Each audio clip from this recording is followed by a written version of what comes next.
आज हम अपने प्रिय बच्चों को क्लास 12 की केमिस्ट्री में चैप्टर नंबर 5 सरफेस केमिस्ट्री पर चर्चा करेंगे। सरफेस केमिस्ट्री में एक टॉपिक है कैटालाइसिस, कैटालिस्ट एंड कैटालाइसिस। इस शब्द का प्रयोग सर्वप्रथम बर्जीलियस ने किया था। बर्जीलियस को इसका श्रेय दिया जाता है, यानी उत्प्रेरक इसको हिंदी में कहते हैं, उत्प्रेरक कहते हैं, ये उत्प्रेरक है। और कैटालाइसिस मतलब उत्प्रेरण होता है। इस शब्द का प्रयोग सर्वप्रथम बर्जीलियस ने किया था।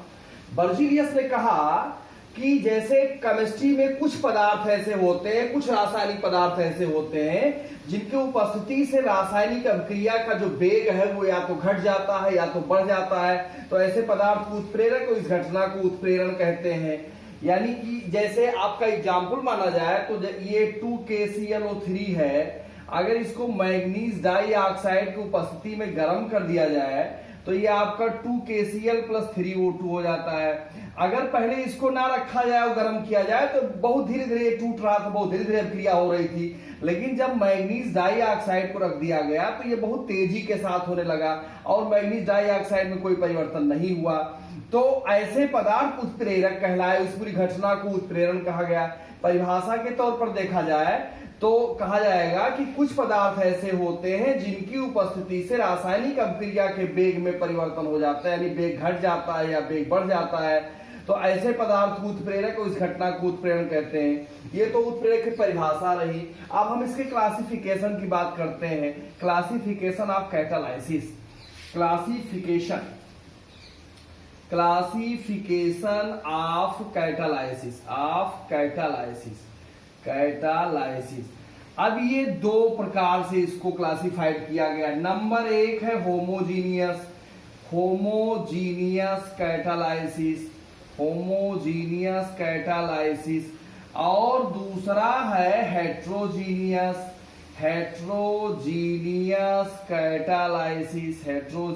कैटालाइसिस।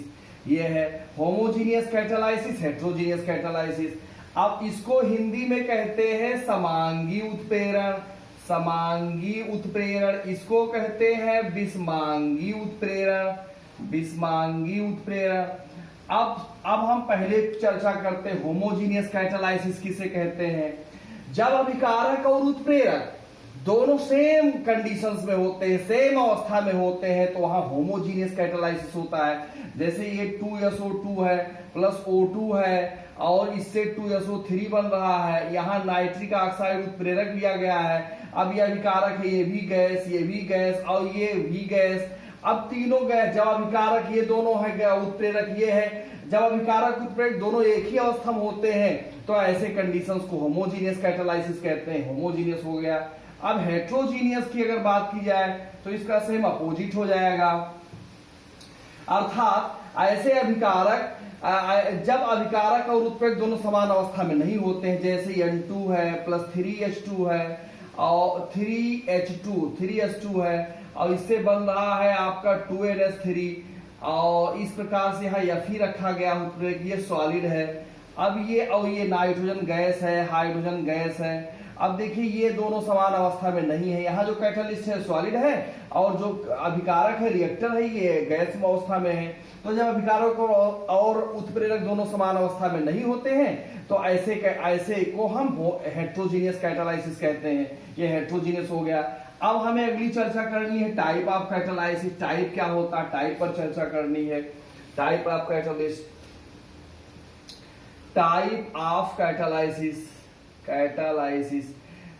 4 प्रकार का होता है। नंबर 1 पॉजिटिव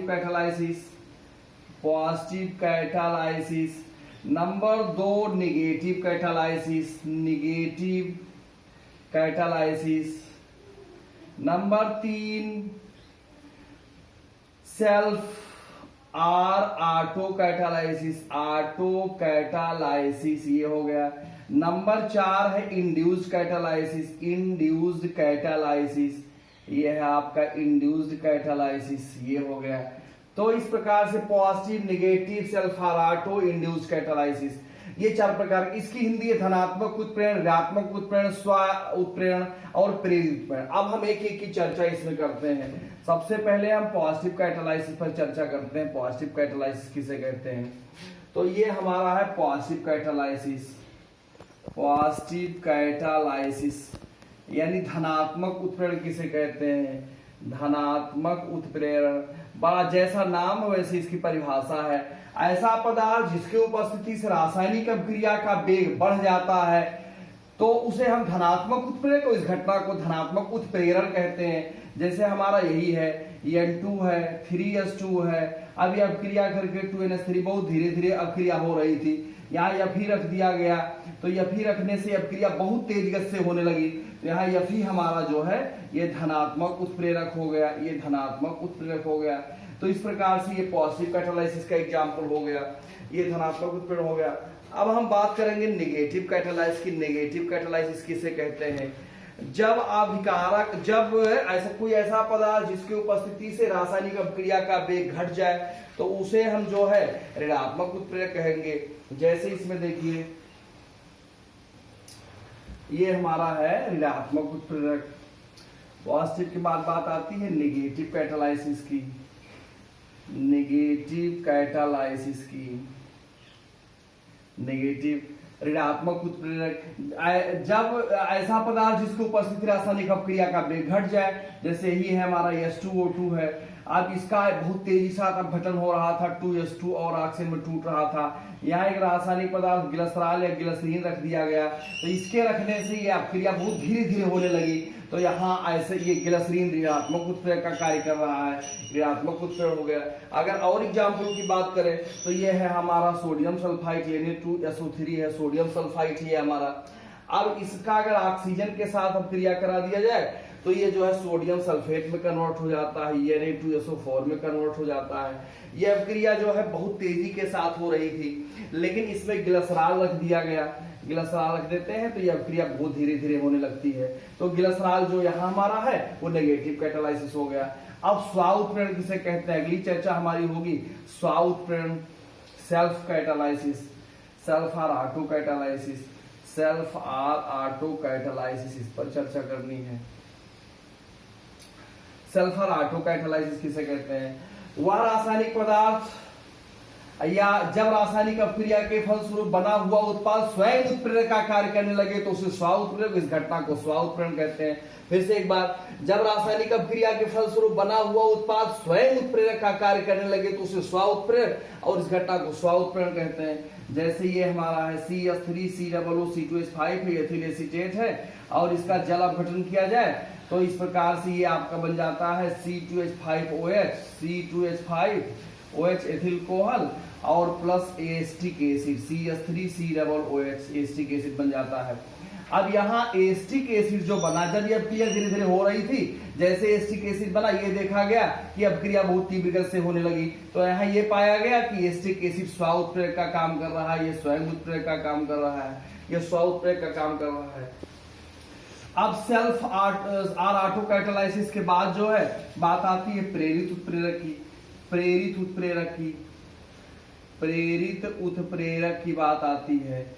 प्रेरित उत्प्रेरक इंड्यूस्ड कैटालाइसिस किसे कहते हैं? इंड्यूस्ड कैटालाइसिस किसे कहते हैं? जब एक रासायनिक अभिक्रिया किसी दूसरे अभिक्रिया के लिए उत्प्रेरक का कार्य करे तो वहां प्रेरित उत्प्रेरक होता है, इस घटना को प्रेरित उत्प्रेरण कहते हैं। जैसे हमारा सोडियम सल्फाइड है, यानी 2SO3 है, अब इसका ऑक्सीजन से ऑक्सीकरण होकर के ये सोडियम सल्फेट में कन्वर्ट हो जाता है, और एक पदार्थ है यानी 3ASO3, इसको सोडियम आर्सेनाइड कहते हैं। अब इसका ऑक्सीजन से रिएक्शन नहीं होता है, नो रिएक्शन, कोई अभिक्रिया नहीं होती है। लेकिन अगर इस पदार्थ के साथ इसको रख दिया जाए, जैसे यहाँ देख रहे हैं यानी 2SO3 है और ये आपका यानी 3ASO3 है, अब इसके साथ अगर इसको रखा जाए और तब दोनों का एक साथ अभिक्रिया कराया जाए तो दोनों का ऑक्सीकरण हो जाता है, एक ऑक्सीजन यहाँ जुड़ेगा, एक ऑक्सीजन यहाँ, यानी ये हो जाएगा यानी 2SO4 और ये हो जाएगा यानी 3ASO4 सोडियम आर्सेनेट हो जाएगा। तो ऐसी घटना जहां घटित होती है उसे हम प्रेरित उत्प्रेरक कहते हैं। अब इसके बाद ये चार प्रकार के प्रकार हो गए। इसके बाद कुछ स्पेशल टाइप के जो है कैटालिस्ट है। स्पेशल टाइप में जैसे आपका उत्प्रेरक वर्धक है, उत्प्रेरक वर्धक, उत्प्रेरक वर्धक है।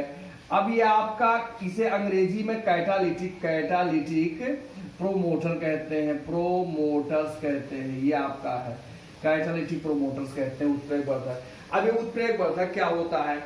वह रासायनिक पदार्थ जो स्वयं उत्प्रेरक नहीं होता है परंतु उत्प्रेरक की रासायनिक सक्रियता को और बढ़ा देता है, उसे उत्प्रेरक वर्धक कहते हैं। एक बार पुनः, ऐसा पदार्थ जो स्वयं उत्प्रेरक नहीं होता है परंतु उत्प्रेरक की रासायनिक सक्रियता को और बढ़ा देता है, उसे उत्प्रेरक वर्धक कहते हैं। जैसे हमारा ये है N2+3S2, ये आपका 2NH3 है, यहाँ 22 उष्मा भी निकलती है। अब यहाँ Fe जो है ये आपका उत्प्रेरक है, और जो यमो है आपका यमो मालिवेडनम यमओ जो है आपका उत्प्रेरक वर्धक है, उत्प्रेरक वर्धक है। ये हो गया उत्प्रेरक वर्धक। वह रासायनिक पदार्थ जो स्वयं उत्प्रेरक नहीं होता है परंतु यह उत्प्रेरक की रासायनिक सक्रियता को और बढ़ा देता है, इसे हम उत्प्रेरक वर्धक कहते हैं। अब इसके बाद बात आती है उत्प्रेरक विष की। उत्प्रेरक विष किसे कहते हैं?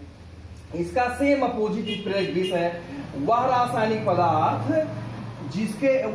पदार्थ जो उत्प्रेरक की रासायनिक सक्रियता को नष्ट कर दे अथवा कम कर दे, उसे हम उत्प्रेरक विष कहते हैं। तो यहाँ हम उत्प्रेरक विष जब लिखेंगे, उत्प्रेरक विष जो है तो कैटालाइटिक प्रोमोटर ना होकर के आपका जो है कैटालाइटिक पॉइजन हो जाएगा, पॉइजन हो जाएगा, उत्प्रेरक विष हो जाएगा। अब यहाँ जो है यमो के स्थान पर अगर H2S रख दिया जाए, हाइड्रोजन सल्फाइड रख दिया जाए, तो उत्प्रेरक विष आपका हो जाएगा, ये उत्प्रेरक विष हो जाएगा। इसके अतिरिक्त एक उत्प्रेरक हमें और पढ़ना है जिसे संदमक या इनहिबिटर्स कहते हैं। इसे संदमक या इनहिबिटर्स कहते हैं, संदमक या इनहिबिटर्स कहते हैं। संदमक इनहिबिटर्स संदमक क्या होता है? वह रासायनिक पदार्थ जिसके उपस्थिति से अभिक्रिया की दर मंद हो जाए, धीरे धीरे होने लगे, उसे संदमक कहते हैं, इनहिबिटर्स कहते हैं। जैसे इसका सटीक एग्जाम्पल है, ये आपका हाइड्रोजन पेरोक्साइड है, ये बहुत तेजी के साथ अभिक्रिया हो रही थी, बहुत तेजी से टूट रहा था, यहाँ ग्लिसरॉल रख दिया गया, इसकी उपस्थिति अभिक्रिया धीरे धीरे होने लगी। तो ऐसा पदार्थ जिसके उपस्थिति से अभिक्रिया धीरे धीरे होने लगे, उसे हम संदमक कहते हैं, उसे हम इनहिबिटर्स कहते हैं। अब ये हमारा विशेष टाइप का उत्प्रेरक भी खत्म हो गया। अब अगली चर्चा हमारी होनी है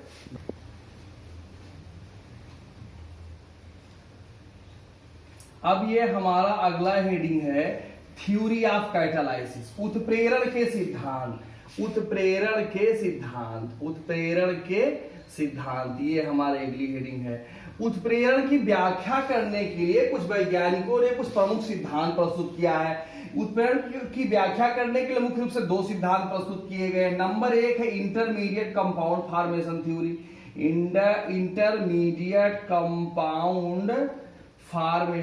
इंटरमीडिएट कंपाउंड फॉर्मेशन थ्योरी, ये है आपका। और दूसरा है इसके बाद एडसॉर्प्शन थ्योरी, ये आपका है। दो सिद्धांत है। अब पहली चर्चा अगर हमें करना है तो इंटरमीडिएट कंपाउंड फॉर्मेशन थ्योरी करना है।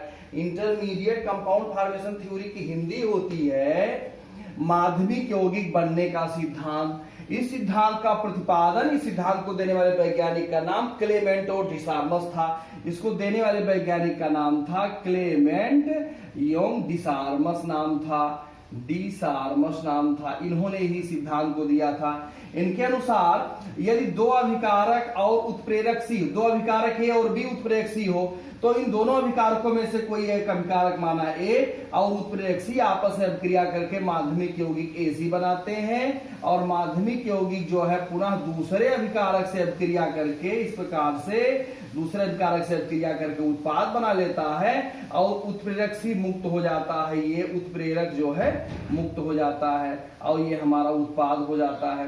पुनः एक बार, इस सिद्धांत के अनुसार इस सिद्धांत में दो अभिकारक और एक उत्प्रेरक होता है। दोनों अभिकारकों में से एक अभिकारक और उत्प्रेरक आपस में अभिक्रिया करके माध्यमिक यौगिक एसी बनाते हैं। माध्यमिक यौगिक एसी पुनः दूसरे अभिकारक से अभिक्रिया करके उत्पाद बनाता है, उत्प्रेरक मुक्त हो जाता है। माना दो अभिकारक ए और बी है तथा उत्प्रेरक सी है। इन दोनों अभिकारकों में से एक अभिकारक ए और उत्प्रेरक सी आपस में अभिक्रिया करके माध्यमिक यौगिक एसी बनाते हैं। माध्यमिक यौगिक एसी पुनः दूसरे अभिकारक बी से अभिक्रिया करके उत्पाद ए बी बनाता है, उत्प्रेरक मुक्त हो जाता है। तो इस प्रकार का सिद्धांत जो है इंटरमीडिएट कंपाउंड फॉर्मेशन सिद्धांत कहलाता है।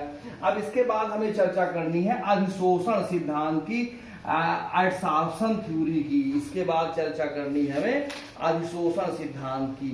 अधिशोषण सिद्धांत, एडसॉर्प्शन थ्योरी, एडसॉर्प्शन थ्योरी, अधिशोषण सिद्धांत इसे हिंदी में कहते हैं, अधिशोषण सिद्धांत। अब अधिशोषण सिद्धांत भाई क्या होता है? इस सिद्धांत की व्याख्या फैराडे नामक वैज्ञानिक ने किया था। किसने किया था? फैराडे नामक वैज्ञानिक किया था।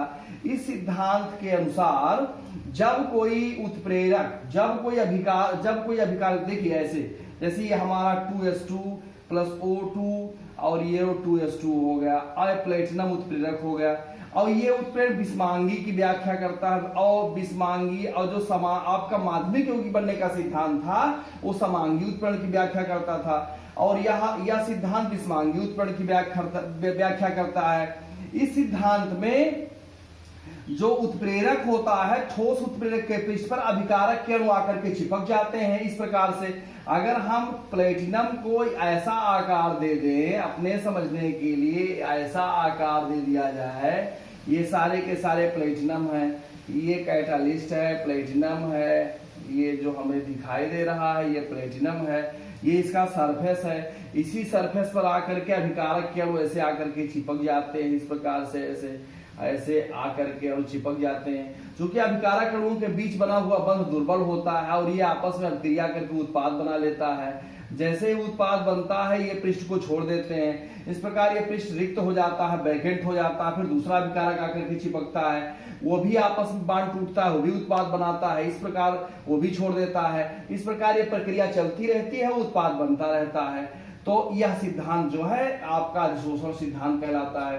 पुनः एक बार, इस सिद्धांत में ठोस उत्प्रेरक के पृष्ठ पर अभिकारक के अणु आकर के चिपकते हैं, पृष्ठ से बंध जाते हैं। चूंकि अभिकारक अणुओं के बीच बना हुआ बंध दुर्बल होता है, यह टूट करके उत्पाद में परिवर्तित हो जाता है। उत्पाद बनते या सरफेस को छोड़ देते हैं, और जब यह छोड़ देते हैं दूसरा अभिकारक आकर के चिपकता है, वह भी पृष्ठ से बंध जाता है। इस प्रकार ये प्रक्रिया चलती रहती है और उत्पाद बनता रहता है।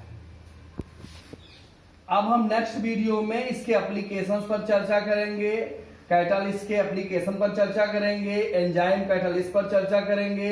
एंजाइम कैटालिस्ट में लॉक एंड के मेथड यानी ताला चाबी के सिद्धांत पर चर्चा करेंगे। आशा करता हूं ये आपको समझ में आया है। समझ नहीं आया होगा तो कमेंट बॉक्स में लिख करके आप अपनी समस्या को बताएं, हम उसे पुनः सॉल्व करेंगे। धन्यवाद।